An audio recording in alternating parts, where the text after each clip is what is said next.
कृषि कानूनों पर विरोध झेल रही मोदी सरकार ने बजट में कृषि क्षेत्र पर खास फोकस किया है। खेती किसानी और किसान दोनों को आगे बढ़ाने के लिए कई घोषणाएं की है। वित्त मंत्री निर्मला सीतारमण ने बजट भाषण में कहा कि सरकार किसानों की आय दोगुना करने के लिए काम कर रही है। वित्त मंत्री ने ऐलान किया है कि एमएसपी यानी न्यूनतम समर्थन मूल्य पर किसानों के उत्पाद खरीदने की प्रक्रिया जारी रहेगी।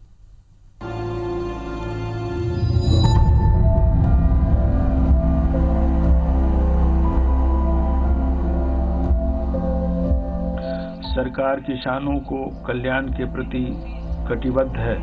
एमएसपी की व्यवस्था में मूलभूत परिवर्तन किया गया है, जिससे यह सुनिश्चित हो सके कि सभी प्रकार की जिन्सों के मामले में उत्पादन लागत का 1.5 गुना कीमत मिल सके।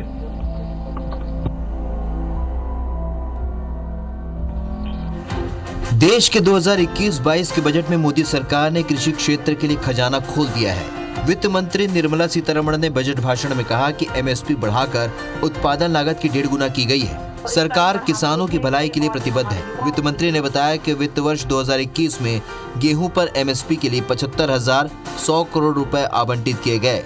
43.36 लाख गेहूं किसानों को सरकार की एमएसपी स्कीम का लाभ मिला है। गेहूं के लिए किसानों को 75,060 करोड़ रुपए और दालों के लिए 10,503 करोड़ रुपए का भुगतान किया गया। धान की भुगतान राशि 1,72,752 करोड़ रुपए होने का अनुमान है। इससे 1,54,00,000 करोड़ किसानों को फायदा होने की उम्मीद है।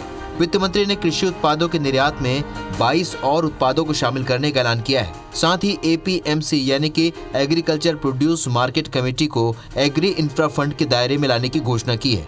वित्त वर्ष 2021-22 में एग्री क्रेडिट के लक्ष्य को बढ़ाकर 16.5 लाख करोड़ रुपए करने की घोषणा की है। बजट में 1000 मंडियों को ई नाम के तहत लाने की बात कही गई है।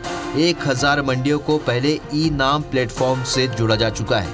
वित्त मंत्री ने देश में 5 बड़े फिशिंग हब बनाने की भी घोषणा की। साथ ही पशुपालन, डेयरी और मछली पालन के लिए कर्ज की सीमा बढ़ाने की भी बात कही है।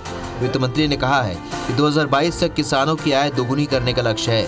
वित्त मंत्री निर्मला सीतारमण को संसद में विपक्ष के विरोध का सामना भी करना पड़ा।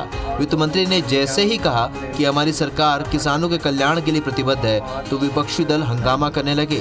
विपक्ष ने किसान आंदोलन की ओर सरकार का ध्यान दिलाते हुए कृषि कानून वापस लो के नारे लगाए।